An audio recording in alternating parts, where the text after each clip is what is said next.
what's up, everybody? I know what you're thinking, right? You're all panicking, going, hey, where's Mags? Where's Mags? All right, but don't worry. We've got some great news for you. You will have seen recently that the Dynasty Hotseat and the Fantasy Wildcard crew decided to make some fantasy goodness and combine our efforts. So we are delighted to be here to welcome you to the first Dynasty Hotseat Devy Show. I'm Phil, as always. You might well know us from the Fantasy Wildcard gang. With me is Jack, as always. And we're going to be with you fortnightly, okay? The Dynasty lads have already set the ball rolling and are doing a great job with their new show.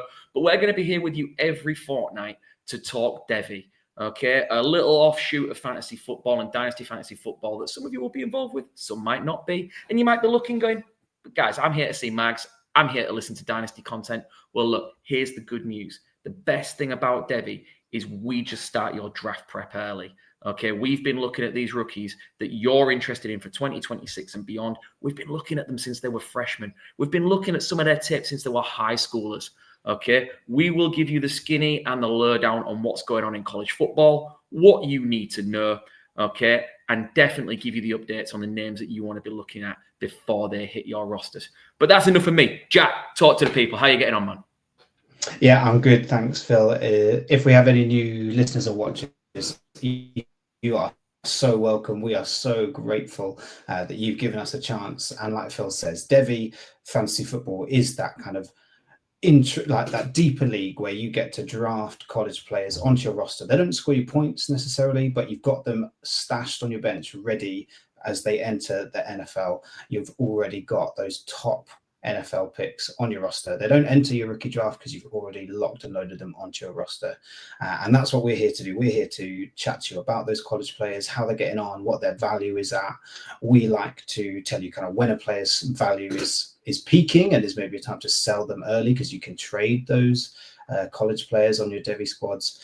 But for those of you who don't play Devy yet and you're playing Dynasty, we'll be telling you the hot names to look out for, the guys that are kind of deceiving you, the names that are hot property but maybe not quite as good as the media tend to think they are. Can anyone give me a Shador Sanders, for example? Or a Nicholas Singleton. All right. Yeah, absolutely. Look, so what we'll do in these shows is we will try and keep you updated on all the players, what's going on with them, where the value is, who's flashing potential before your league mates get to hear about it. Secondly, we will also dive into the game theory as well. We are Devy junkies. We love the kind of strategic side of the game. So if you're listening to this going, I might give that a go, we will give you the edge guaranteed. Okay. We always like to start our shows with a little bit of college news. What's been going on in the college world? Now, this is our first Dynasty Hotseat Devy show, but we've been recording together now for about 2.5, 3 years. Don't seem that long, does it? But we always like to start our shows with a little bit of news. What's been going on in the college world? And it is 3 weeks since Jack and I have sat together to do one of these because I sodded off on holiday. So it is brilliant to catch up. We've got so much news. We're going to try and keep it brief. Jack, where do you want to start? Yeah, well, college world is rough with firings. There is head coach openings here, there, and everywhere. And in this cycle of recruitment that is coming, so in college, head coaches are very, very unlikely to move mid-year from one school to another. You're not likely to recruit someone from somewhere else. And so we've got a lot of temporary head coaches filling in who are vying for those jobs. But in this cycle, we have 4, maybe 5 jobs that in any other year would be the top job available, but they're all open right now. So we've had since our last episode, we've had Hugh Freeze and Brian Kelly fired. Those are the head coaches of Auburn and LSU. So those go along with other power conference openings at Florida, at Penn State, at Arkansas, at UCLA, Virginia Tech, Oklahoma State, and Stanford. Those are your openings right now. And LSU, Florida, Penn State, Auburn, those are 4 big time jobs. So it's huge news in college football. And it's huge news for Devy because this opens up the transfer portal for all the high profile recruits that these schools already have, vying for an exit, looking for, a new home because they're not necessarily tied to the coaches that recruited them there. And for those head coaches that do come in, their number one job is to try and convince these kids to stay at those schools. But this is huge because those are big schools. That means there are big Devy prospects that would and probably will be on the move. Without doubt. So just to shed a little light tonight, once we get past the news, we want to talk about the Devy wide receiver landscape.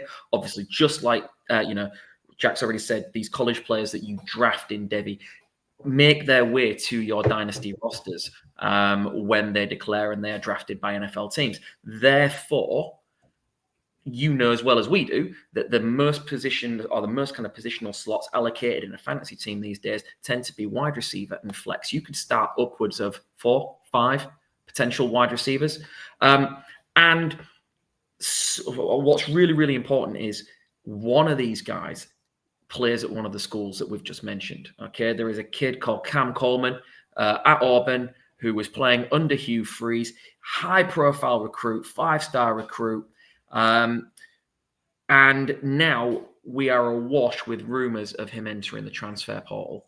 Auburn have underperformed historically in the last kind of 20 years at least. So he was a major coup for them. And he was a major feather in the cap of the Hugh Freeze era. With Hugh Freeze gone, okay, the portal just opens up the chances for these guys to move. So we're going to look at all that shortly. And again, Brian Kelly at LSU. LSU recruit hard. And what happens in the portal this year is going to be really, really interesting because they were already starting to find high recruitment or high recruits flipping and decommitting and going elsewhere. Who knows what's in store next? But it's so exciting, so exciting. It is. And for LSU, this is an interesting one because LSU, this could flip the other way where they get the right head coach in. And I would argue that LSU is probably the biggest of the jobs available at the moment. If they get the right head coach in, that kind of could buck the trend. Like you say, Brian Kelly, recruiting hasn't necessarily been his number one priority. He hasn't really been able to maintain some of the high profile commitments that he's earned or his staff have earned. And so this could turn out to be a good move for LSU. I think on the field, it's a good move for LSU, regardless. Brian Kelly just wasn't able to get it done. He didn't really fully commit to the Louisiana style, the Louisiana commitment. It wasn't quite the right fit that we all hoped it would be, I don't think. No, absolutely. Let's keep it with LSU because LSU have a quarterback who was this time last year widely considered a potential first-round NFL draft prospect had he declared in the 2025 class. Garrett Nussmeier decided to run it back with LSU one more year, play a senior season. For those of you, again, if you're not big Devy guys, but you have seen the SEC documentary on Netflix, you will have seen Garrett Nussmeier and his decision kind of discussed at length and shown at length and a lot of the thought process that went into it.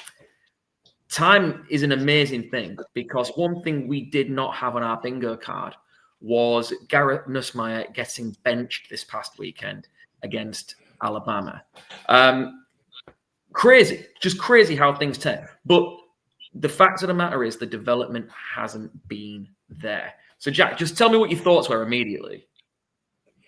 Yeah, I was very surprised. This is a game that was on a bit too late for me in a matchup that my team weren't involved in. But for Garrett Nussmeier to be benched in a game that was still really close at the time when he was benched on the scoreline. Anyway, I'm not insulting your Alabama Crimson Tide and how well they played, but I was really surprised that Nussmeier had been benched. There hasn't really been any inkling that he would be, but obviously the change in head coach means that there's suddenly new ideas and an interim head coach can kind of go in any direction they want.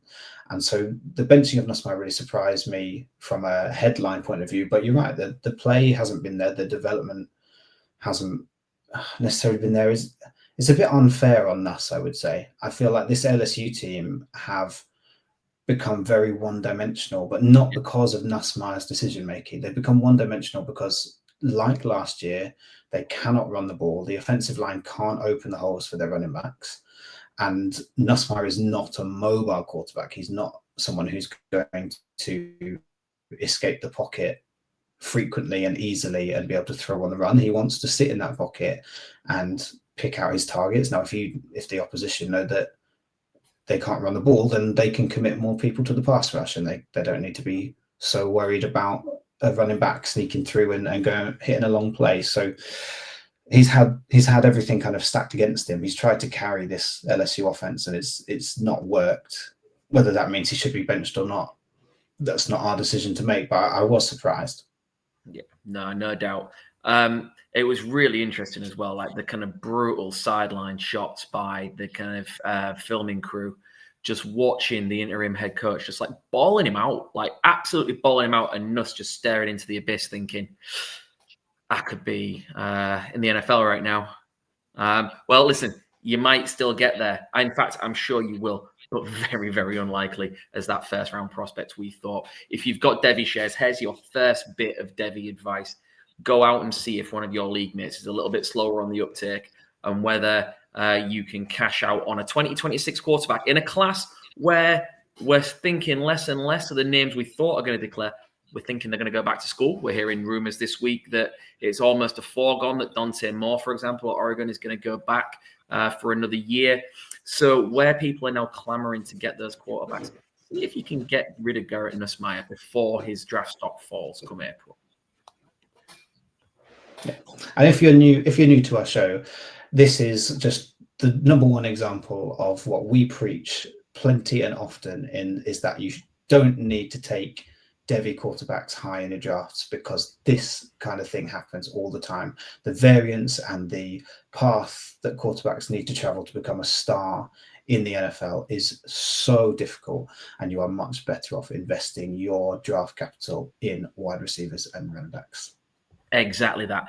Amazingly, right, within minutes of Garrett Nussmeier getting benched in Tuscaloosa, there was another game going on in Florida. And we saw another high-profile benching of a big-time recruit, very well-known name in Devy circles. In Florida, obviously, Florida are another team going through a head coaching change in the exact same situation you just mentioned.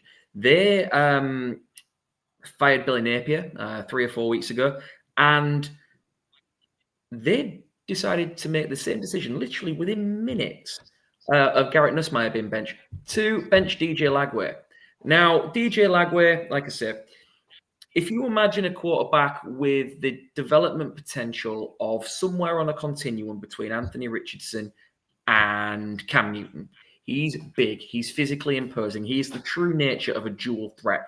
And at his best, he is very, very exciting. However, he was a Billy Napier guy. He was a big Billy Napier guy. Billy Napier was one of the reasons, DJ Lagway went to Florida and committed to that school. DJ Lagway, through no fault of his own, has dealt with injuries. Florida have dealt with poor performances. It was only a year ago that I think it's fair to say the performances of DJ Lagway saved Billy Napier his job this time last year. And the two were very much thick as thieves. Billy Napier's gone. DJ Lagway, through no fault of his own, I think there's a story here and a narrative here. In his first year, he was due to be a freshman backing up Graham Mertz. Graham Mertz got injured. Lagway was thrown into the lion's den, and he kept his head above water. He kept Florida fighting. And like I say, probably saved Billy Napier his job this time last year. He then spent the vast majority of the offseason dealing with various kind of soft tissue and lower body injuries, and hardly took any of the snaps in what would have been his first full offseason as the guy, as the starter. Florida have started out this year. Things really, there have been flashes at Florida. There have been flashes of players with potential, but as a team, they have not put it together. Billy Napier was not getting the job done. Napier's out, and now Lagway gets benched as well. This, again, screams transfer portal to me, Jack. What are you thinking? Yeah, it's just been a season that has never got off. It didn't get off to a good start. It's been on a bad footing the whole time. And you can justify some of those decisions in like, okay, we can still start him in early season because of the talent that he has, and he's been in and around the meeting rooms. He knows what we're talking about, but he didn't have those reps from preseason in spring ball. He hasn't been fully healthy. And now the coaching change and the expectations at Florida are sky high. This is a program that expects the team to be challenging for a national championship, and they are nowhere near that right now. Now, one season can change a lot in college football. The transfer portal has accelerated the rate at which you can turn a poor roster into a good one, and a good one into a great one. So there is a chance that DJ Lagway stays. Again, who the head coach is going to be pivotal as to whether Lagway is willing to stick around at Florida, but also what openings are available. Like you say at the beginning, there are, in fantasy, there are more wide receiver spots on your roster than quarterbacks. In college football, there are more wide receiver spots on a roster than there are quarterbacks. There are more starting wide receivers than there are starting quarterbacks. Which schools are going to have an opening at quarterback? And honestly, right now, there are very few openings that we are certain are going to be there for a transfer portal quarterback. So I think there's a lot for DJ Lagway to weigh up. And part of that is his development and who does he trust with his development. But another part is he needs to play. He can't waste his third season in college. He has to be playing at this stage if he wants to reach the lofty heights that his talent has the potential to reach. Yeah. Now, we aren't in the business of rumors. Okay. The rumor mill flies constantly in college football, especially with the transfer portal. But it is really, really important to keep an eye on where your Devy players might be playing. So really quickly, and going off script slightly, but there is a very, very well-known in-state rival of the Florida Gators who have bred success over the last couple of seasons by bringing in high-profile transfer quarterbacks. They did it with Cam Ward. They've done it with Carson Beck. Not quite to the same result, but Carson Beck is definitely showing more than he showed last year at Georgia. There is rumors abound that that this same school may well be looking to make another splash for a transfer quarterback. And one of the names being bandied around is another high-profile Devy quarterback in Lenoris Sellers. The rumors at the moment, really kind of circulating through quite credible sources, are that they are going to make a heavy push at Lenoris Sellers, which means there might be another SEC opening down in South Carolina, depending on what happens. These things just keep us going all the way through the offseason. There is always stuff for us to be talking about. What we want to do, though, really, for the rest of this show, is we want to talk to you about wide receiver. We want to give you the idea of the landscape right now, because it is really, really good. It is really, really positive. The Devy wide receiver ranks are brimming with talent. The growth of 7-on-7 football and spring ball and shorts and shells football is meaning that we have got more and more kids coming into college ready to be impact players in the wide receiver position. So we cannot wait to talk about this show. Like we've already said, when they hit your dynasty rosters, you can play more wide receivers weekly than anybody else, any other position potentially. All right, which is great because there are some names coming. Some of these names you are already going to be familiar with, okay? And others, maybe not so. Maybe some are further down the pipeline. It's worth noting that at this point of view, like at this time of year, this is the Dynasty Hotseat Devy Show, okay? We know that the guys, people watching this show, what you really want to know are the guys that are coming to your Dynasty rosters soon. Who are going to be the guys that are going to make an impact? Yeah, it's great to know which freshmen, 2028 eligible players, are making waves early. But you want to know the guys that you can spend your draft picks on now. And what's amazing is, had you asked me in the offseason, you might have even seen my appearance on the hot seat doing a way too early mock at the back end of September.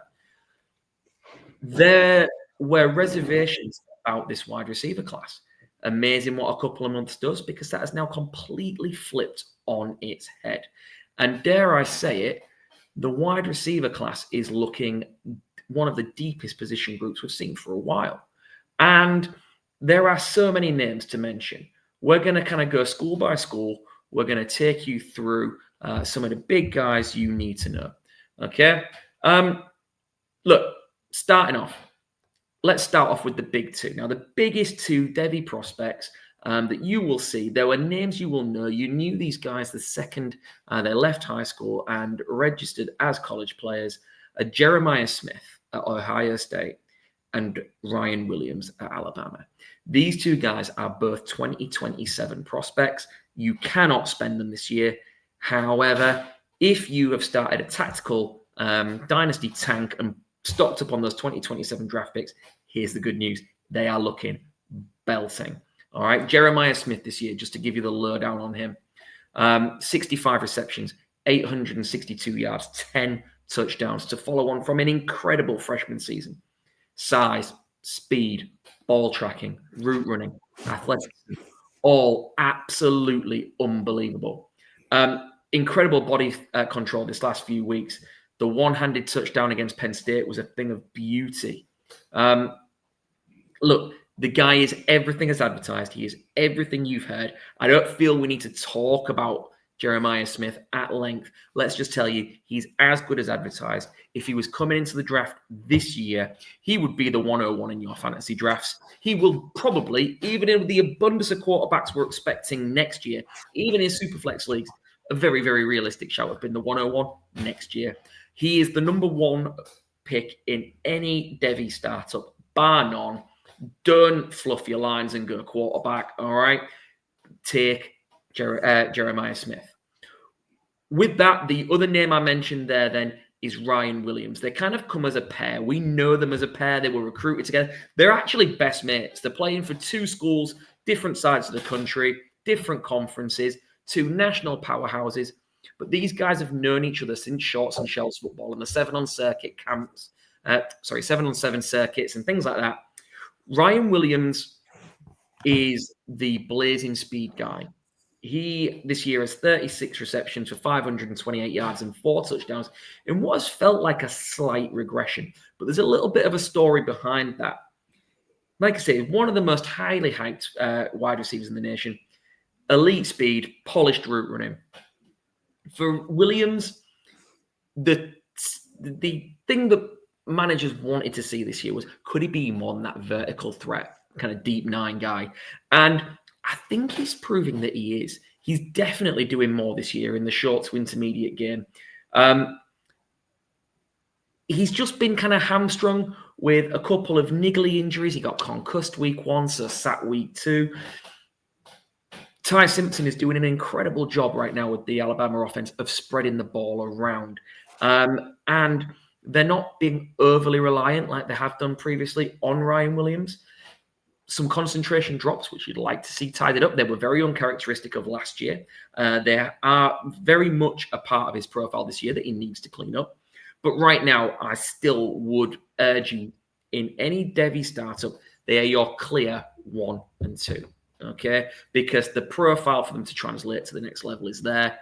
You're playing with house money with these two. Jack's back. Jack's in a new room. He's kind of transferred to somewhere completely different. Jack, I've just set the scene, set the landscape. I've waffled. I've filibustered. We've talked Jeremiah Smith and Ryan Williams because everyone knows who they are. They don't need a great deal of our attention. But I didn't want to steal all the Ohio State limelight from you. All right. Obviously, Ohio State is a wide receiver factory. They've produced in the last couple of years Marvin Harrison, JSN, Chris Olave, Garrett Wilson, Terry McLaurin, Michael Thomas, going back a little bit further. And before that, you can keep going. All right. These guys produce fantasy studs at wide receiver. There is another one coming in 2026. Why don't you tell people about Carnell Tate? Yes, absolutely. I would love to. So, yes, this guy is, like we said, the 2026 class are suddenly in the spotlight because these are the guys that are likely to be coming into your rosters now or as soon as possible. And Carnell Tate went into this season with Emeka Egbuka going to the NFL. There were some questions about where Carnell Tate would fit into this offense. Could he take a step up? Because we knew that Jeremiah Smith was going to be absolutely fine. Whether Emeka Egbuka was there or not, Jeremiah Smith is going to kind of take on double teams, triple teams, and be absolutely fine, as you so wonderfully put. But Carnell Tate has really established himself in this Ohio State offense big time.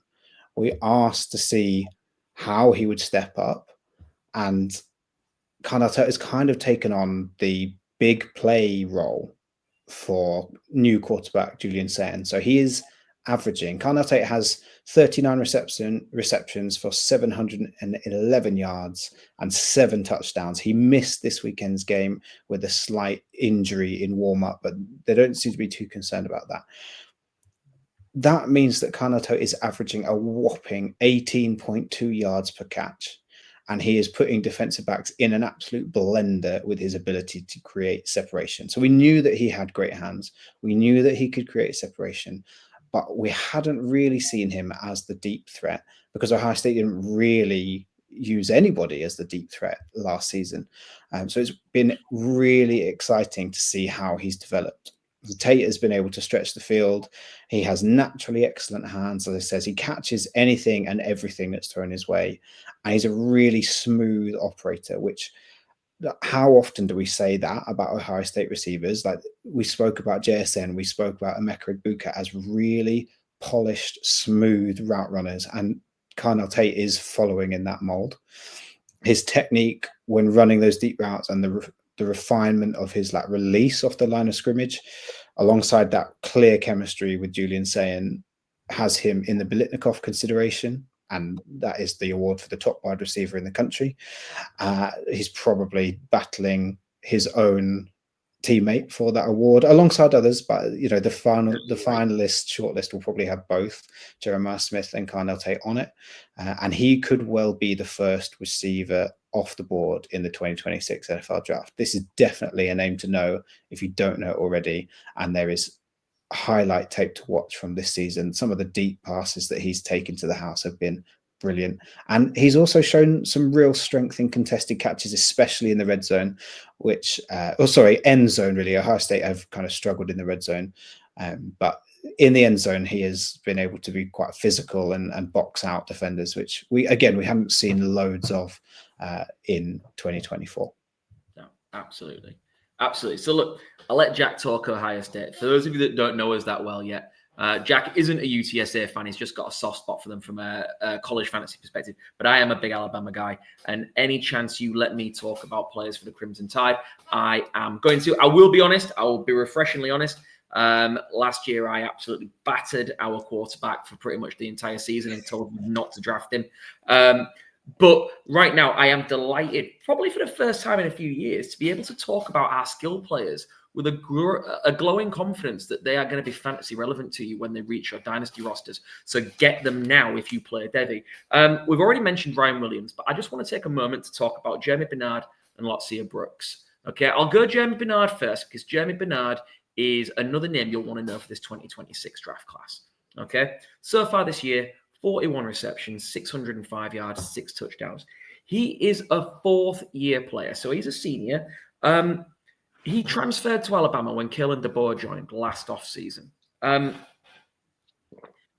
He played in a national championship for Washington with Kalen DeBoer in a wide receiver room that consisted of Jalen Polk, and I know Dynasty fans are going to be going, oh, right, okay, so what? But as a Devy prospect, hey, we were relatively excited because of what that Washington room did. Jalen McMillan, Rome Odunze.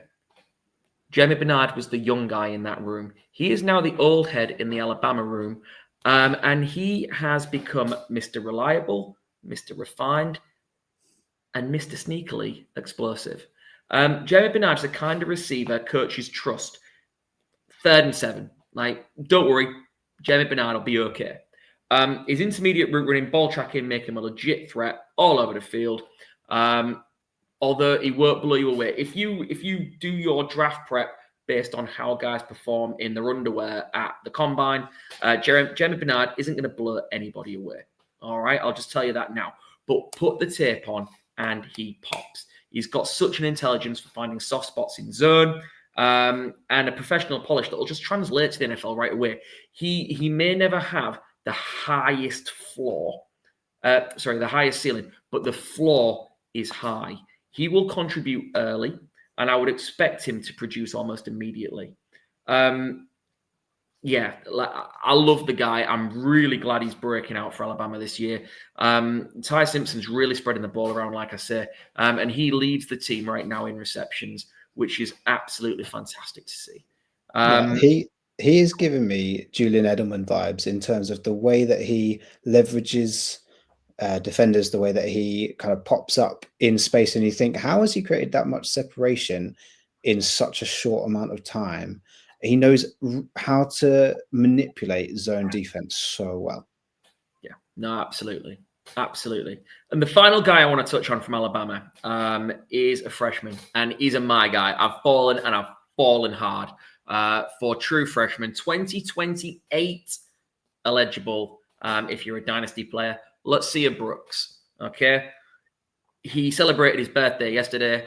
I'm in danger. My personal X account is in danger of looking like that Drake May fan one, where all you do is tweet about the guy. Look, Lucia Brooks has stepped into Alabama. Alabama, Ohio State, LSU, Oregon, they get Texas, they get the big 5-star recruits. Their roster, their depth chart is padded with these 5-star guys that we've known about since they were 14, blazing the high school scene. Not Lucia Brooks, okay? These schools still do their digging and find people who have been slept on, okay? Lucia Brooks was a 3-star recruit, okay? So by the kind of rankings, you're talking hundreds deep in the pecking order of where these college players have been ranked. These high schoolers going into college have been ranked. He was a 3-star recruit. Alabama saw something, took him in. He's been on campus since January, and he immediately made an impact. People were blown away with kind of how he looked. And in the offseason, I wrote a piece saying he could have the potential to fulfill a kind of Jalen Waddle-like role in the Alabama offense. So for those of you who only know Jalen Waddle as the kind of wide receiver at the Miami Dolphins, long before that, he was like the 4th guy in the Alabama receiving corps who made the odd splash play but didn't see a lot of targets. He made his main contributions early on in his career at Alabama as a special teams guy, and I said Lottie Brooks could do the same. Well, I've been right. He's kind of flashed in those situations, but he's actually done a whole lot more. Again, for those who aren't really savvy on the kind of Devy stuff right now, Brooks, there's a company out there called Campus to Canton. They do some amazing statistical work, and they've got this theory called wide receiver zero, and it's a set of metrics that tell you if a wide receiver, no matter their profile, doesn't hit some of these metrics in their first year, the likelihood of their success in either Devy or eventually Dynasty takes a severe kicking. Well, Brooks has smashed several of these metrics now. He has 20 receptions for 322 yards. He's had more frequent contributions on offense as the season's gone on. Right? So much so that he shared the leading targets last week against LSU. He's smooth, shifty, plays so much bigger than the 5'10" and 175 pounds he's listed at. Elite footwork and burst, advanced ball tracking, natural hands, fearless over the middle in those kind of short to mid-yard situations, really good yak ability, quick separation. He's popping now as a freshman. Last year, unless you were in a league with me, you probably didn't see him get drafted in Devy. Next year, I would wager 2nd-round pick in a startup, and depending on how long your league's been playing in Devy, potentially a 1st-round supplemental draft pick, because the traits and the upside are that high. He wins in a way that is winning weekly in the NFL now. And yeah, I mean, I won't go as far as to say the sky's the limit, but my God, you're going to get a return on investment. Yes, you absolutely are. Lottie Brooks has been so fun to watch this season, almost because you put us onto him so early. And I know that I benefited in the leagues that you aren't in. I have him. So if you play in leagues with either of us, Lottie Brooks is gone, and you're going to have to pay up to get him. I think just to touch on like the fact that he is producing as a freshman. Now, in the last 2 or 3 years, it's become easy is probably not the word, but we've seen more freshmen start to produce, especially at wide receiver, to kind of force their way onto the field because the talent level has been really high. The metrics and the coaching that these guys get from their high schools, but also, you know, personal trainers and that kind of thing, they're coming into college more ready to play than they used to, and colleges and head coaches are more willing to throw people in at the deep end. There is less of a, you must be an established wide receiver to get any playing time and you're not going to play as a freshman anymore. That doesn't exist as much, but it is still a huge compliment to Lotsia Brooks's ability that he has forced his way onto the field in such a way that he has earned such a big share of the targets. This is at a school that is notorious for their offensive playmakers. As down as you may have been over the last few years on their individual talent, as a room, Alabama wide receivers produce, and they are good, solid NFL players, almost at the minimum. And at their best, they are the top players in the NFL. So it's a big deal that Lottie Brooks is playing and commanding such a big target share. So it is really exciting to see how he is produced, and he has kind of come out of nowhere. Yeah, absolutely. Now I'm going to put a downer on proceedings as we go into our next couple of check-ins. Like I say, this is our check-in episode for the wide receiver, so it can't all be good. There are some guys who we were excited for, we wanted to see have a great 2025 season, and they just simply are not. And the first of those is Cam Coleman. Now, Phil touched on this guy in our intro. This is a player who is at Auburn, and Auburn have disappointed in so many ways this season. Hey! Obviously, for those who don't know, Auburn are Alabama's biggest rivals, and they will play in the Iron Bowl coming up. So Phil can celebrate now, but if they lose that game, boy, will he not hear the end of it, in the same way that if Ohio State lose to Michigan again, I will not be able to resurface. Nonetheless, Hugh Freeze is gone, and the Jackson Arnold experiment has failed again. This is a quarterback who was a 5-star recruit, went to Oklahoma, didn't pan out there, transferred to Auburn, got a second shot, which I think we were quite surprised about, to be honest. We were a little bit on edge that he was going to be good, but then the weapons around him, we were hoping that the weapons around him would elevate the quarterback. That's not really the way it should be. The quarterback should be the one elevating the weapons around him, and it therefore has not gone well. And that has been Hugh Freeze's biggest issue. He's not got the quarterback position right at Auburn, and therefore time is up. Now, Cam Coleman, however, is an elite college wide receiver prospect. This season, he has 47 catches for 617 yards and 4 touchdowns. So it's not a disaster, but it's super inefficient. It's not. He's not got those 18.2 yards per reception that Carnell Tate has. But this guy, he's 6'3", 201 pounds. Sorry, he runs a sub 4.5 40. When given the opportunity, he has shone and hinted that he could be considered in the top tier of 2027 receivers. So this is a guy who's in the same class as Jeremiah Smith and Ryan Williams. But, and I'm going to take Phil's phrase, through no real fault of his own, other than choosing Auburn in the first place, Coleman isn't hitting the heights that Smith and Williams have. And with Freeze out the door, priority number one for the new coach will be keeping Coleman an Auburn Tiger. That will literally be the number one job that the new coach has. Coleman is that talented. But with this being his third season, his junior season, it's so pivotal for his development. If he wants to go to the NFL and be considered a first-round NFL draft pick, I can't see him sticking around unless something insane happens and a proven top quality quarterback is brought in to Auburn, as well as a head coach that Coleman can buy into and believes will develop him in the way that he needs to be. And I just don't see that happening. I'm sorry. Auburn is not the number one job for a head coach, and it's definitely not the number one destination for a transfer quarterback. The established guys probably aren't moving. I don't know.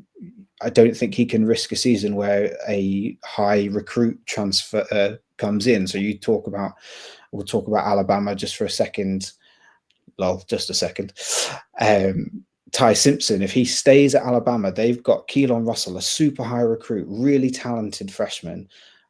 But can Cam Coleman gamble on a player like that? It won't be that, because I just can't imagine that he would transfer from Alabama to Auburn. But say a recruit like that transferred into Auburn, is that enough to keep Cam Coleman around? I don't think it should be. Whether it is or not, money talks. Loyalty is a good thing in certain situations, but I don't think Cam Coleman should stay, and he can go anywhere. No school is going to say no to Cam Coleman. Absolutely not. All the major rollers with NIL budgets and deep pockets and oil-rich resources will be on notice. He deserves it. Look, like you are dead right. His talent far outweighs his situation, and he owes it to himself. And again, this is not me this isn't the Alabama guys slamming Auburn. Like he just owes it to himself to give himself the best shot possible. No one's denying his talent, but it's the kid's future, Yeah. And look, he will be a Sunday player for a long time. I mentioned the big two earlier in Jeremiah Smith and Ryan Williams. Really, you will also see in various media outlets them referred to as a big three with Cam Coleman in there with them. He is that talented. When we look at the kind of landscape of all Devy receivers, regardless of class, he's up there as one of the best. Yeah, who knows where he ends up? Again, just like you, Jack, I can't see it being Auburn. There's another wide receiver at Auburn as well, who perhaps for very similar reasons hasn't really hit the heights this year, which impacts him probably slightly more because he's entering this next NFL draft in 2026. Yeah, that's right. Eric Singleton Jr. transferred to Auburn for this season from Georgia Tech. And for the same reasons, his move hasn't panned out really either. He's had 51 receptions for 481 yards and 3 touchdowns. So again, it's not like he's putting up zeros. He's catching a fair number of passes, but compared to his years at Georgia Tech, and this is a Georgia Tech offense that run the ball. So for context, Georgia Tech were not throwing the ball around, but even at Georgia Tech, he had nearly 300 yards more than he currently does off the same number of receptions last season. So Eric Singleton's efficiency is down pretty significantly. Now, his technique has remained solid, and evaluators will be watching what he's putting on tape and looking back at his tape over his time at Georgia Tech. So all is not lost if you have Devy shares of Eric Singleton, and he's the kind of guy that you haven't had to pay too much for. So it's not the end of the world, but it is not the rocket ship boost that we kind of hoped a transfer would bring. Again, we weren't delighted at the landing spot out of the transfer portal. So it's not like we were predicting that Auburn would be light a fire under his Devy value, but fancy managers. We didn't want them to piss on it either. No, but Auburn have done that for us. Yeah, exactly. So yeah, fancy managers, be aware this impact has kind of had on his draft stock. But then if you are playing Dynasty, this is a guy who will enter your rookie draft and he won't be bigged up in terms of production numbers. So there's an upside. You might be able to get a guy that we really like technique-wise at a discounted price. Absolutely. Shall we move on to happier news? Shall I talk about Jordan Tyson? Absolutely. We love Jordan Tyson on this show. Absolutely. So Jordan Tyson is a name that I am sure Dynasty players are already aware of, because if you've got an early first-round pick, you are itching to spend it. You're looking at how you're going to start that rebuild or boost that rebuild. Jordan Tyson is everything as advertised. Okay, so I think early in the offseason and throughout the summer, he was being pumped up massively as the wide receiver 1 favorite for this class. Now, I don't think it's quite as nailed on as it was, but that is no fault of Jordan Tyson's. He has watched other players emerge and do incredibly well. whilst he has battled with a couple of injuries, the rumour now is that he's going to sit the end of the season and just focus on getting right, particularly after he's lost his starting quarterback in Sam Levitt for the end of the season. But the reason we were so high on Jordan Tyson is because of his smooth, high leverage route running, electric body control. He became a social media kind of viral sensation in the summer because every week throughout camp at ASU, it seemed like he was making some ridiculous highlight catch. He's got the ability to create separation and haul in contested targets. He's a chain mover, a home run threat. He's high level of polish. Again, really high floor. It wouldn't surprise me, of all the guys we're going to talk about tonight, particularly in the 2026 class, if he goes on to be the most productive of them in the NFL, because I think the floor is that high.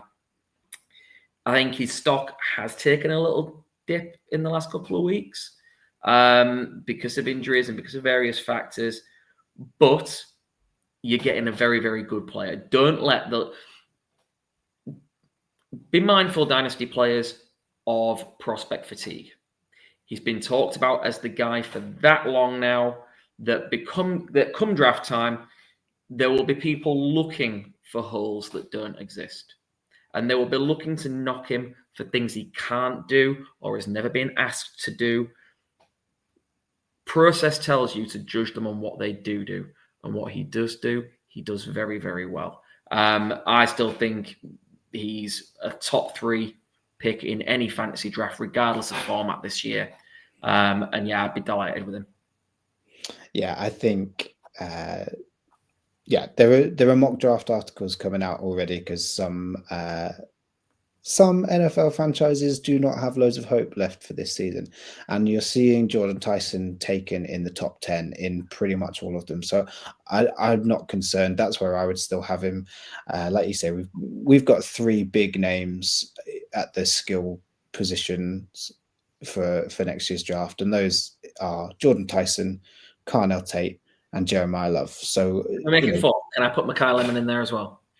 He is certainly trying to push his name up there, and we have waxed lyrical about him and his partner in crime at USC, Jacoby Lane, in a previous episode. So we are going to pass on by those 2 this evening, but do not worry. We will mention them again before the end of the season, I promise, because they are absolutely lighting the world on fire. Another guy that is lighting the world on fire, and I'm really excited about. So the transfer portal didn't do Eric Singleton too much good, but Kevin Concepcion, in the complete opposite, has done really well. I was super skeptical that transferring to Texas A&M was the right move for him, but I am so glad that I am wrong. After a really promising freshman season at NC State, he was completely mismanaged in his sophomore season, and we just saw nothing from him, and he needed a fresh start. And since arriving in College Station, he certainly has had that. He's looked confident, he's looked happy, he's looked loose, and that has been a stark contrast to his playing style in 2024. So for those guys that don't know Kevin Concepcion or Casey Concepcion, he's 5'10", 190 pounds. So he's not the old school boundary receiver kind of profile. But the NFL has embraced a wider variety of wide receiver profiles, especially over the last 5 or 6 years. And Casey definitely has star ability at the next level if a franchise are willing to make him one, basically. Concepcion is a really polished route runner, and he's turned his release package into a really explosive weapon that has kind of gained him separation and set up defensive backs to fail even before this ball is snapped. And that's the development that we just didn't see at NC State, but we have somehow seen at Texas A&M, which is a program not only not notorious for developing wide receivers, but kind of notorious for not developing them and ruining some really high profile recruits. So I'm delighted. Concepcion's a tough, disciplined receiver. He can play that star hybrid slot role that players like Puka Nakua, Amon-Ra St. Brown, Cooper Kupp, they've kind of thrived in recently. Not an exclusive slot guy, someone who can be moved around the field, but also be an absolutely dynamic weapon. And how do you double team a guy out of the slot? It's such a difficult thing for defenses to plan for. And I think this is the guy that could emulate the success that these guys have had. He's really tough. Like I said, he doesn't go down at first contact. You really have to wrap him up. And he's just so good with the ball in hand. His vision and his ability to manipulate leverage to his advantage is brilliant. He knows how to use his stride. He knows how to use his pace. His lateral speed, his lateral speed and his twitchiness are really quite dazzling. This is a guy who you will really enjoy watching tape of. There'll be loads of tape on him because he'll sit defenders down. He will escape them this way and that way. It's brilliant. And for that reason, it's not really a surprise to see him involved in like the kick return game as well, because he's so good with the ball in hand. A bit like Zachariah Branch, a guy that we've mentioned on previous shows, and we might just do a thumbs down on yet again in this show later on. He's so good with the ball in hand. So he's got another 300 plus yards, 2 touchdowns in the return game, as well as over 600 yards and 8 touchdowns receiving. This guy really needed a resurrection season to eliminate all of that lingering disappointment from 2024. And so far, we absolutely have it. And I am delighted because this is a guy that you and I both went all in on after his freshman season. Yeah, absolutely. And it's amazing, isn't it, what a change of scenery can do if you get it right. So you've got those polar opposites in Eric Singleton and Casey Concepcion. Because I sat on another podcast. So people who don't know me, I write for In Between Media. I sat on the In Between Media podcast doing a review of the college version of the Scott Fish Bowl, the Tadpole Bowl, and said if there was one guy I did not want at cost, it was Casey Concepcion, because of the drops, because of the ADOT, and all the regression that he showed in that second season. So for him to have made the move to Texas A&M, which are not known as a high-power kind of aerial offense, and to be doing what he's doing, it shows that talent can beat a situation as well. So yeah, I'm delighted for him as well. Fair play to him, and I look forward to seeing if he comes out. I really do. He's one. He's a junior now. He could be a 3 and through. And then look at the 2026 draft. And I think right now he's getting favorable projections, which might make him lean that way. But Texas A&M have got deep pockets and big boosters. And if they feel like they're close to a run at a national championship, right now they are still undefeated in the SEC, although the tape's maybe not as good as the record suggests. Just going to throw that one out there. He could well find himself going back. Who knows? So he's a really, really interesting case study. What I know is that I am absolutely delighted to see him make that kind of comeback season this year. Yeah, the hold on those Devy shares has come through well. And maybe it's a sneaky time to sell as he's getting those potential first round NFL draft projections. Absolutely. Are you ready for a row? I'm ready. All right. Okay. So Jack and I don't always agree on everything. And the next guy we have very different opinions on. Although it was interesting off air to hear you say you are warming to him slightly. I want to talk about Nick Marsh at Michigan State. So Michigan State, to start off with, are not a college football powerhouse. In fact, they are anything but. They are plucky underdogs who punch above their weight a lot of the time. But they are not a powerhouse in recruiting. They are not a powerhouse in their conference, and often get overlooked and over-talked about. Nick Marsh last year in that loaded 2027 class emerged as a big play target and a clear alpha in their offense. He played incredibly well last year, leading the team in receptions and touchdowns and yards in all 3 receiving categories. And this year, basically, speculatively in the offseason, I said, you know what? I'm going to strike while the iron's hot.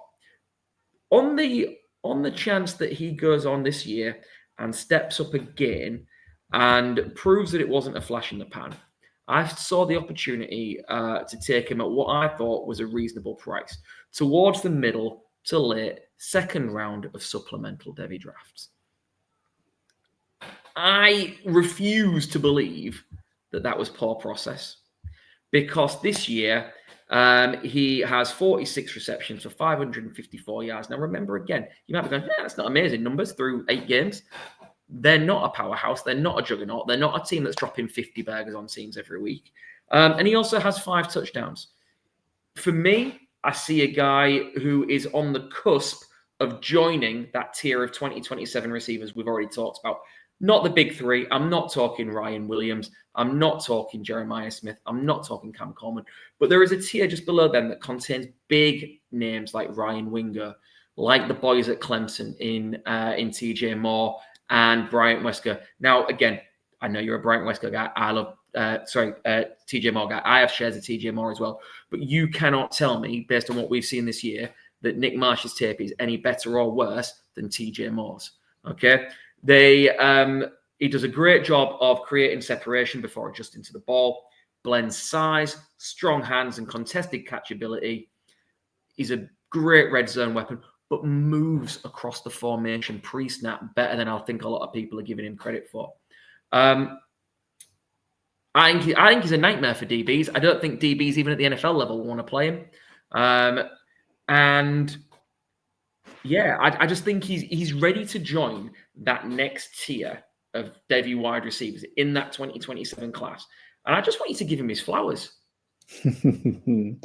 I know you do. Now, we first had this debate when in the off season, as we were preparing for Devy drafts, and you were quite happy to take him end of the second round. And my first point was I just don't think you're going to have competition to take him there. I think you can wait a full round and get him at the end of the third rather than the end of the second. So I think that, and actually I still wouldn't have taken him at the end of the third. So we did definitely differ there. And, that's the good thing about Devy. We can watch the same player. We can come to different evaluations and different conclusions, but we also are quite good at learning from each other and what we've seen.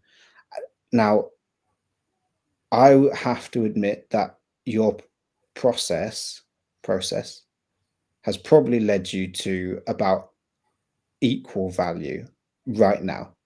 Yeah. So I would say that right now that was a good pick at the end of the second. If you had taken Nick Marsh at the end of the third, it would be a really good pick because his value has increased. He's certainly a second round Devy supplemental draft pick now.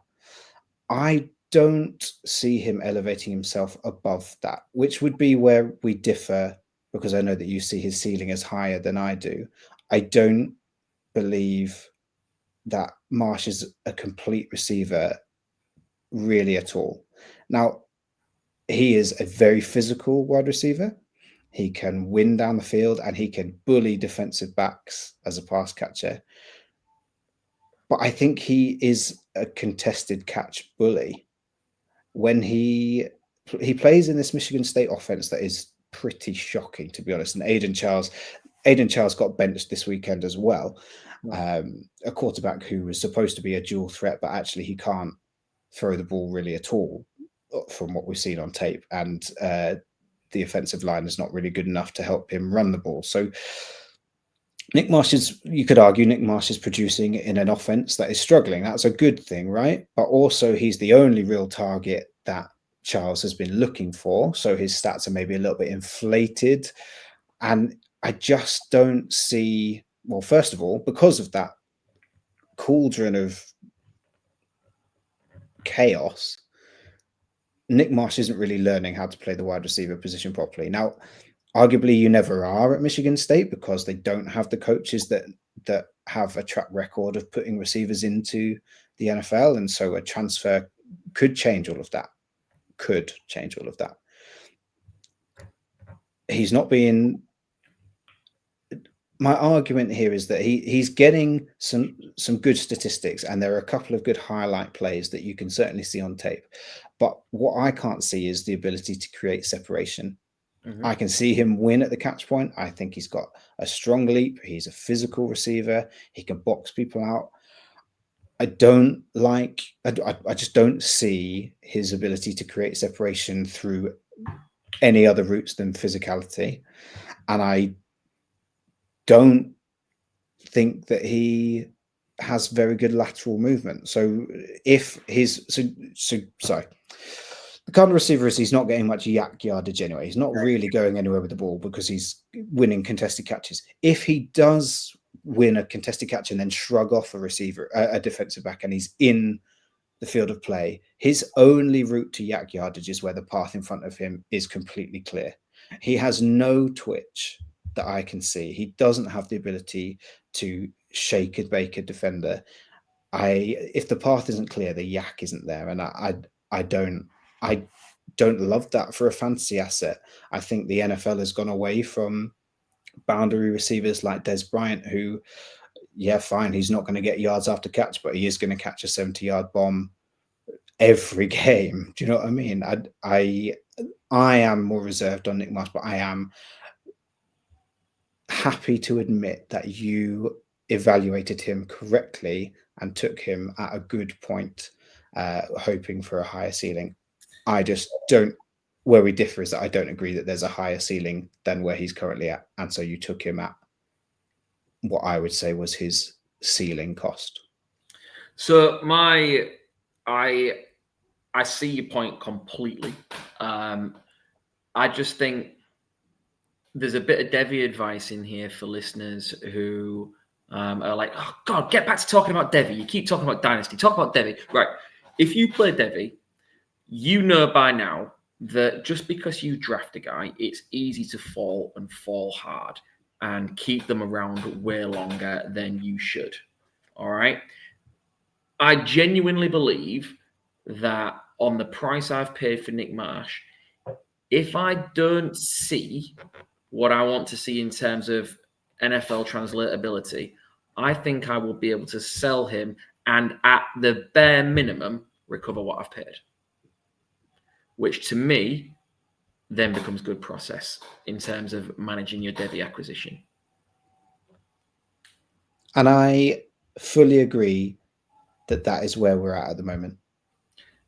And I'm happy to be incorrect if his value goes higher. I will just have to take one on the chin that I was wrong. I just think the cost that you acquired him, the cost that you could have acquired him at would make you feel even better and you'd be able to rub it more in my nose. No worries. Well, listen, there's only one more guy that I really, really want to talk about. And people who have seen me on the Dynasty Hot Seat this year in my way too early mock with Mags at the back end of September will know that Mags is famous for doing his kind of deep dive player. The guy that kind of, he always throws it in. You'll do a 1-round mock, 2-round mock, and then he'll say, but is there anybody else way down the pecking order that you want to bring people's attention to? And my answer, as always, is yes. All right. Can I just have a moment to talk about Bryce Lance? Of course you can. So Bryce Lance, at the moment, is getting wild projections that are all over the place. I have seen people saying he is the best wide receiver no one's talking about. I kind of agree. And giving him anything from early day 2 down to day 3 categories. In terms of draft stock for this year's NFL draft. The reason we don't know about him is he plays at North Dakota State, which is an FCS school, lesser competition. For me, you might know the name, Lance. It's Trey Lance's younger brother. Small school gem. Obviously, Trey Lance went to North Dakota State as well. Prototypical ex-wide receiver traits. 6'2", fluid mover, tracks the deep ball really, really well. He absolutely broke out last year as one of the most productive players in college football with 75 receptions for 1,053 yards, 17 touchdowns. Okay. And North Dakota State, yes, it's an FCS school, but they have a history of putting guys in the league. Okay. We're only a few years removed from Christian Watson going in the first round. Was it first round, second round? I want to say first. No, because the Packers haven't taken it. No. Yeah. Second round. Okay. And But even first round dynasty pick.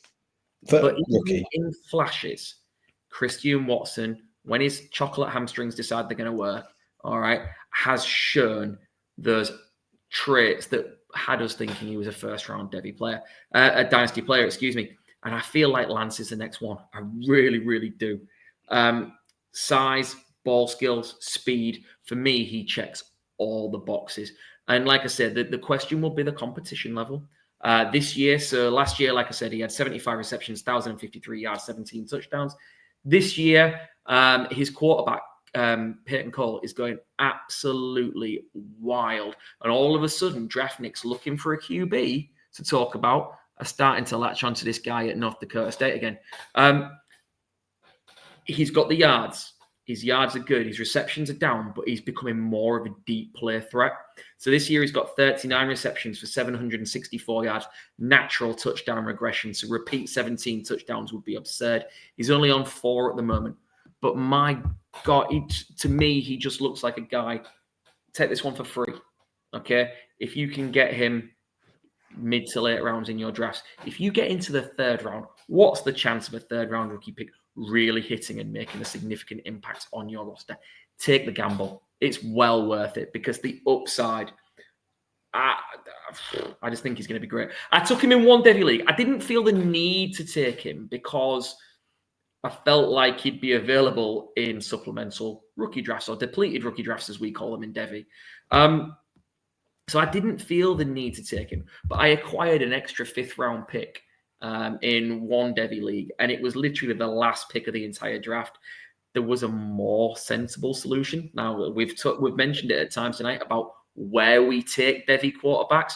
Jack and I are advocates for not overdrafting Devy quarterbacks. There are guys to take a shot on at the right spot in the draft. Jaron Kiawe Sagapolitelli was sitting there with the final pick of the draft, and I should have done it. I should have. Good process and been a good Devy player, says that quarterback was the right pick there. But it's also about having fun, and Bryce Lance was there, and I wanted to be able to flex on everyone in a year's time when he got the NFL draft capital and just go, see, I know more than you. I just wanted that. I just wanted that big flex moment. So I made the bonehead call, to be fair. I should have taken the 5-star quarterback who looks like he's going to be a superstar. But hey, I might be able to get him in the 1st round. No, I'm not going to take him in the 1st round of anything. I might have missed my boat on him, but hey, it is what it is. Bryce Lance was well worth it. Great. And eligibility-wise, where's Bryce Lance at? I know he can come out this year. Does he have to come out this year? If I'm not mistaken, he is a 3rd-year player, so he's a junior. But I think he's going to ride the kind of wave of momentum. It's not like it is in the FBS. North Dakota State are an FCS powerhouse. He already has a national championship. It's not like he's clinging around for anything more. It's not like the NIL down there is anything like what he'd get paid in the NFL. It's not like one of these big SEC or Big Ten schools where NIL can be a real head turner to going back. I think he's on a fast track to the NFL if he can get that day 2 capital. If he does, wheels up for his Devy and Dynasty stock. Great. Unfortunately, that means that for Devy players, you're not going to be able to acquire him until your depleted rookie draft. So you can't really act on this advice unless you're trying to trade him from somebody else who picked up on him early, like Phil. But Phil's obviously not going to trade that 1 share now. So, but a guy to look out for. And I guess if he then did take a transfer, it'd be quite a big risk to transfer up to the Power 5 or Power 4 conference. He might as well take that punt and go to the NFL. So we'll see. We'll see what happens with him, but definitely a fun name to look out for, and some great highlight tape against, as you say, lesser opposition. But absolutely fabulous. Look, right? There's so much to talk about. There are so many receivers. We could literally do 2 of these shows. I think the only thing we can do now, looking at the clock, Jack, is go rapid fire. And it kills me because I really want to talk in depth about Malachi Turney, freshman at Miami. But I think we need to go rapid fire and just 30 seconds each name. Let's nail some of these wide receivers. So people are sat there going, I played Devy. You've not mentioned my guy. And they're panicking. All right. Yeah. So first of all, go. Go on then. You go for Malachi Turney because he's the one guy we probably should give more time to, but we can't. Absolutely. if there is another guy who is absolutely broken out in a similar fashion in a way to Lottie Brooks, but maybe more so, Malachi Turney in Miami has just nailed it. He's nailed the entire process from day one. Stepped onto campus, started making waves, very similar to how Lottie Brooks did, to be fair. He has become the guy at Miami. That offense runs as Malachi Turney runs. I do feel like we're maybe seeing a little bit of freshman burnout. He seems to be tiring as Miami are certainly starting to stumble. They're not looking like the juggernaut they were at the start of the year. But look, Malachi Turney, right? Believe me now, he will be free and available in your supplemental drafts next year. Nobody was drafting him last year. I don't know of a single league I played in where he was taken outside of the final round. Unless it's C2C, different kettle of fish. Okay, I think we were aware of him from a C2C perspective, but perhaps not from Devy. I think he was available in a lot of places, particularly if your league's not that old. No doubt in my mind, right? This kid is going to be a first-round NFL wide receiver. All the recruiting services missed on that one. He should have been way higher. Miami need to keep him. They need to reload with a superstar quarterback next year again as a senior transfer in order to make sure he stays on campus. And next year, he's going to go early in supplemental drafts, and so he bloody well should. Yes, he should. C2C, for those that have not tuned into our previous shows, Campus to Canton leagues, we will have several episodes dedicated directly to them, but they are leagues where you draft a college roster and an NFL roster like Devy, but your college players score points in college fantasy football. We will almost certainly do more episodes on Campus to Canton exclusively in the future, so check us out for that, or check out our previous episodes if you can. Okay, that was a really long 30 seconds. Clemson, we've got 3 wide receivers that we are high on or have a profile. We've got Brian Wesco. How do you feel about him so far this season? He is the one of the 3 that is going that way. He's on the up. He's on the up. Fact. Nasty neck injury, shame. But he's going to come back. He's going to be great. Big play guy. You've got TJ Moore, who is my guy. He is thumbs down. He is failing to produce in this offense. The whole offense is kind of spluttering. I'm really surprised that TJ Moore hasn't had a real breakout season. Disappointed. And then we've got Antonio Williams, who is kind of sitting in the we're okay. We're okay with him. He's going to go to he's the one that will go to the NFL draft this year. He is a big red zone threat. I think he's a touchdown or bust kind of guy at the NFL level for your fantasy team. Yeah, without a doubt. I don't think he's going to hit. He's certainly not the first rounder we thought he was going to be. I think you'll get him in the early second. Anything higher than that feels expensive if you're going to look for him in Dynasty rookie drafts. He's silky smooth. We like him. Yeah, it's a shame this year's gone for him. He's been a real his value has roller coasted up and down and up and down, and I think we're kind of okay with where he's at now. Yeah. Sure.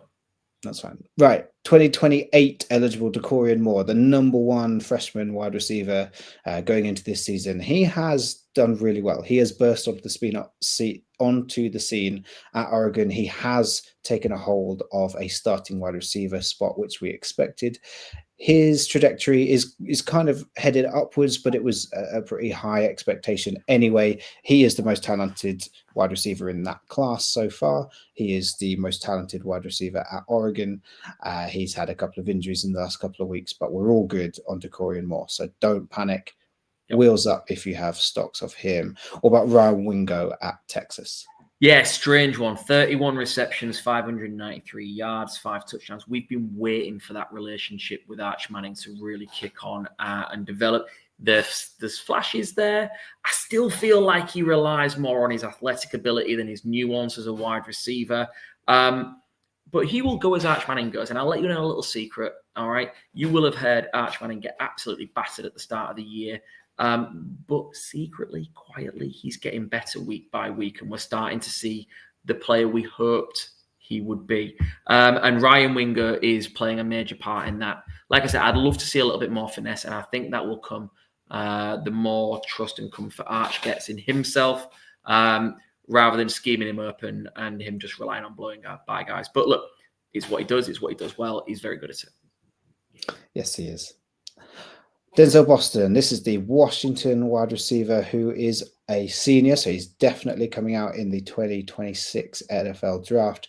This guy is shooting up draft boards, and he is shooting up because of his productivity. He is tied at the hip with quarterback. Oh my goodness, mind blank. Damon Williams. Damon Williams, that's it. He's tied at the hip with Damon Williams. He is the number one receiver in a super effective offense, tied to a terrible defense, and that means that he's getting a lot of targets.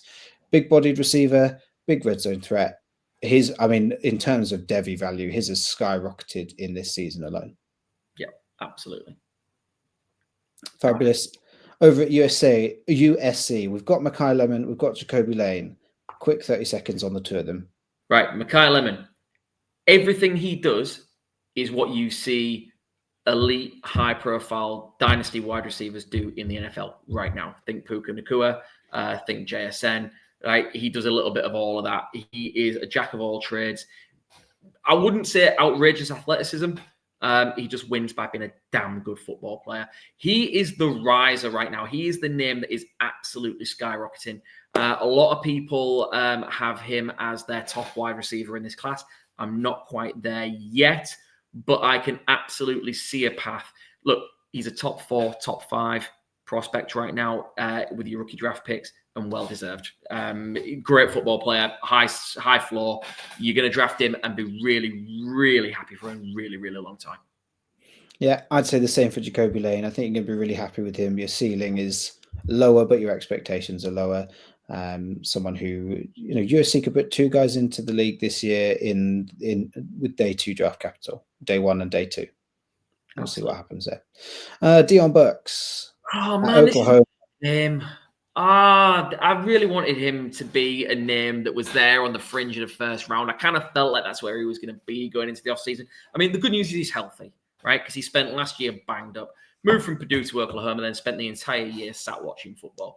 He's played this year with John Mattia. In flashes, he has looked as good as anybody, but that's all they've been. They've been flashes. Like, he's not a sustained part of their game plan.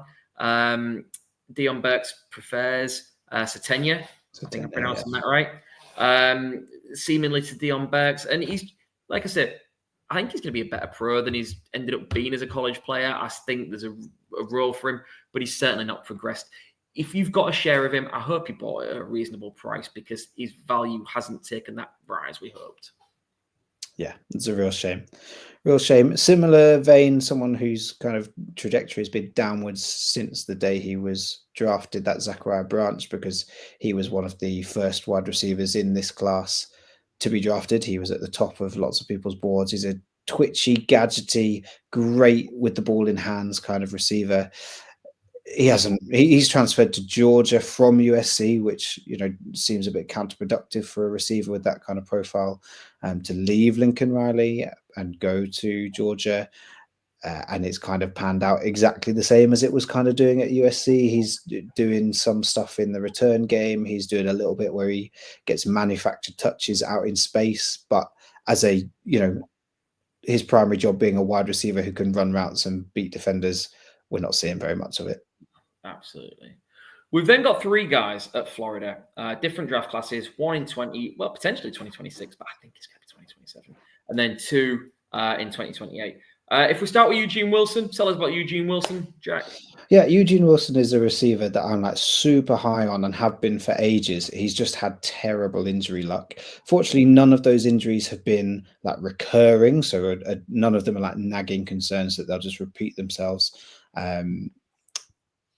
But he's having a decent season. Florida is struggling. There's no stability there.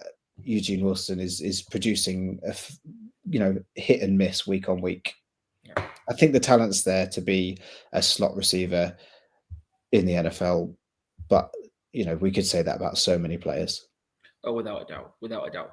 And let's go to his namesake. Let's go to Dallas Wilson. If I talk about Dallas Wilson quickly, Dallas Wilson is a guy who he tore it up in the spring game in Florida. We kind of knew who he was anyway, relatively well recruited. But then in the spring game, he went nuts and everyone sat up and kind of overreacted. And we were there as well, because what we saw on tape was just like, wow, we could not wait for this guy to get started. And then injuries have just blighted his season. He's hardly got going. He's played in 4 games so far. He didn't actually play until October when he played against Texas. His first ever game at Texas. Sorry, no, it wasn't at Texas. It was at home, but versus Texas with a mean defense and one of the SEC's powerhouses. 6 receptions, 111 yards, 2 touchdowns. He told us exactly what we thought he was going to be. The problem is, since then, he's only played in 3 other games. He's only had 6 targets across those 3 games. 1 more touchdown. He's just not healthy. I feel like they need to do him a favor and shut him down and just let him get right. The talent is still there. Do not doubt it. I bet he went in your Devy drafts because of how he did in that spring game. Mm-hmm. But if there is any chance, he might be a buy low, because people might be worried about the injuries. Yeah, potentially. I think he'll be shut down for the season. I don't think he's going to play loads more.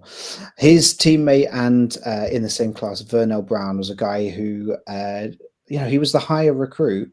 And then his Devy stock dropped because everyone got super excited about Dallas Wilson. And then he started the season on absolute fire. He established himself as the freshman wide receiver that was going to, he's a bigger bodied receiver. So he had a different role to Dallas Wilson, but he got on the field early. He has 33 receptions, 473 yards, somehow doesn't have a touchdown, but I think that says more about Florida's offense and how they've been getting on than Vernell Brown's ability. He's shown more fluidity in his route running than I thought would be possible from what we'd seen of his high school tape and his traits. So I'm really excited for Vernell Brown. I'm delighted because his stock dropped so far that I was able to snap him up in quite a few places, and it has risen and risen. And I think he's a guy that I'm not selling those stocks. I'm not advocating that this is his ceiling.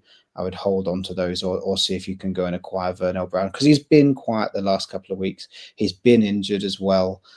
Florida just having a bit of a nightmare time of it, to be quite frank. Yeah, absolutely. Last guy we want to mention, 2026 wide receiver. If you've got a second round pick and you're looking for how to spend it, why not go and spend it on Chris Bell, wide receiver from Louisville? Bigger bodied receiver, 6'2", roughly 220 pounds. He is a big boy and he plays big, but he's fast. He's 62 receptions. He is their outlet in the passing game this year. 62 receptions, 792 yards, 6 touchdowns. I like him. He does a bit of everything. I was going to say plays smaller than his size, but that sounds like a knot. He's a big guy who shows shiftiness. You'll like him. Go watch the tape. Thank us for it later. Not a guy taken in loads of Devy leagues, I don't think, unless he's a kind of mid to late round flyer that someone just saw something they liked. Probably available in a lot of depleted rookie drafts this year. Well worth the spend. Yeah, the thing that you said that he plays smaller than his weight, I think that because he looks big because he's 220. I think he looks like he's a 260-pound guy playing at 220 pounds. That's he's got that much physicality, but he obviously has the fluidity of someone who is not 260 pounds, because no 260-pound man can run at the way that he runs. Yeah, really fun guy to pick up. Louisville. Kind of, yeah, they run through him and Chris, but they run through him and Carolyn Lacey. Yeah, fun guys to watch. Definitely a more sleeper pick. But yeah, there's our wide receiver check-in. Like we said, we knew that this episode would go long because this is our favorite position for both of us to scout and to talk about. This is our list. The list of our guys would stretch into a whole new episode. Yeah. So make sure you tune in to future episodes of the Dynasty Hot Seat Devy Show, because we will mention them. And if you've liked what we've said, make sure you give this a like and a subscribe to the channel. Make sure you check out all of the Dynasty Hot Seat content that Mags is spearheading.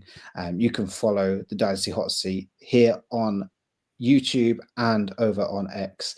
Make sure you are following, I would say me on X as well, but it's not that exciting. But definitely follow Phil at Posh Plays FF. He is doing excellent, amazing breakdowns live on Saturdays of college Devy prospects, the highlight reels, the highlight touchdowns, who's playing well, who's not playing well. What can we learn from each week? So if you want a weekly update on how your Devy prospects are doing and who you should be trading for and who you should be selling away, make sure you are checking that out every Saturday, unless he's on half term, in which case he doesn't care about us anymore. Yeah, I'll just start off to Spain. Right, guys, thank you so much. We are absolutely delighted to be part of the Dynasty Hot Seat. Stick with us. Check out the whole gang, like Jack said. We'll keep it rolling. Anything you want to know, what does Max say? Keep it locked on the Certified Inferno. See you soon. We'll have to live up to it. Peace.